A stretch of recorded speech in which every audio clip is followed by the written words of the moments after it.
last game a loss to Oklahoma City. It was not a very inspired performance for them.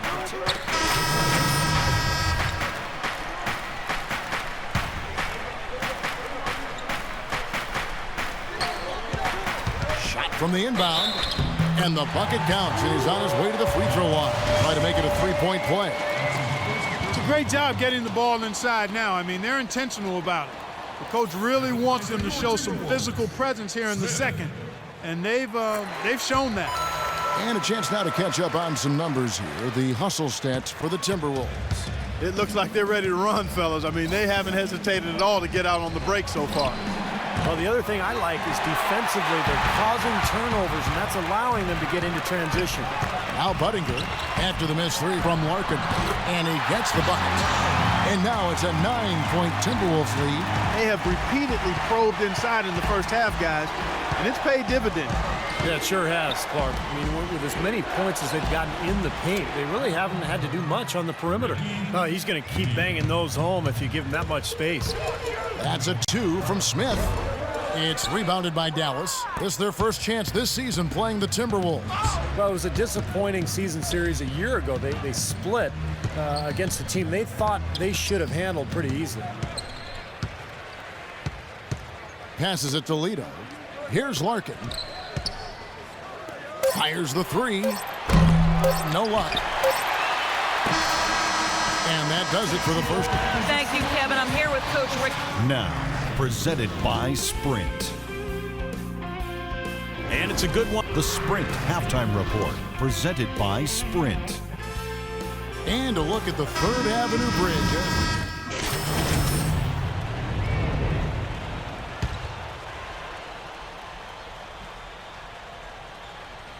On the floor for Dallas. Marion is out there with Brandon Wright. Then there's Wayne Ellington. And there's Carter. And it's Calderon in at point guard. Mavericks trail by 10. Wright outside. Now here's Calderon. Guarded by Barea. Calderon, that's good.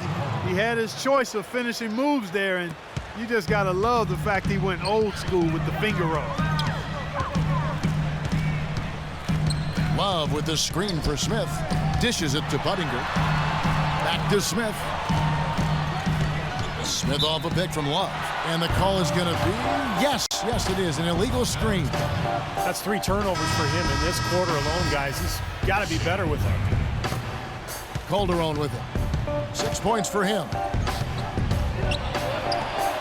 And he sinks that one, hitting the back of the rim on the way in. Calderon's got 8 points. Smith outside. Lets it go from the wing. Out of bounds. Dallas will take possession.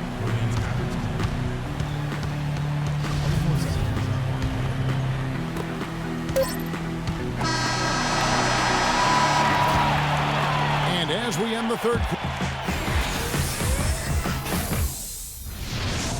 The NBA season.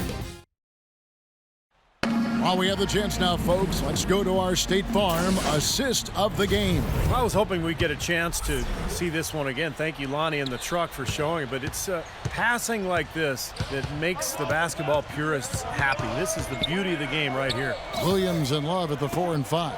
J.J. Barea is out there with Smith. And it's Budinger in at the 3 spot. So that's the Timberwolves 5. Despite his ineffectiveness, the team has found other scoring options, which you have to have when one of your main guys is struggling.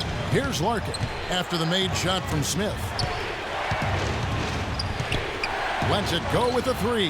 Got that one, and the Minnesota lead has been cut to just 5 on the basket from Larkin. Well, lazy defense, and that's why the score is what it is right now. This last summer, the Mavs asked fans to submit some redesigns of their uniforms for future use. Always kind of neat to see when a team and organization reaches out for the fans' input. And back to the Mavs, definitely a big move by them to reach out like that. Nothing like bringing crowdsourcing to the NBA and building a bridge, Steve, with your fan base. Kevin, I had a chance to see some of the designs of the uniforms that were being suggested. Some pretty sharp-looking duds, but there were some other ones that were absolutely hideous.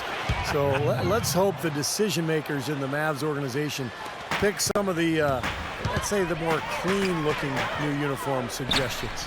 Here's Pekovic. After the made shot from right, out of bounds, Dallas takes possession. Let's see what the Dallas Mavericks have coming up. And following this game, they hit the road to challenge the Bucks at the Bradley Center in Milwaukee. That'll be the last game of their very short 3-game road tour. Here's Larkin. Nowitzki with the screen on Rubio. Pass to Marion. Carter outside. Another 3 for Dallas. Those are the types of shots down the stretch that win you ball games, Steve. Smith drives in, and that one's good. And the Timberwolves lead by 4. The Mavericks have gotten all 3 of their shots to drop here in the fourth quarter. They came out of the break on a roll. Carter against Williams. And the call will be against Primetime. And so it's the Timberwolves who come out on top here. Well, they don't get much more exciting than that, Clark. They sure don't. And when it was gut check time, this team kept their composure, kept their emotions in check, and got it done. And time now to go courtside as we send you over to Doris Burke from the sideline. Doris? Yes, I'm here with Kevin Love, and Kevin, a very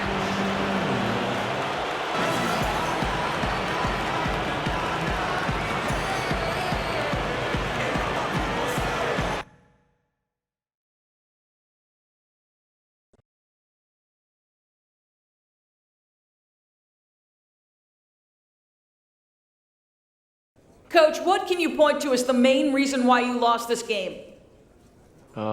They made plays, we couldn't stop them, and they were able to stop us enough. So we walk away from this very disappointed, but knowing that that the better team won.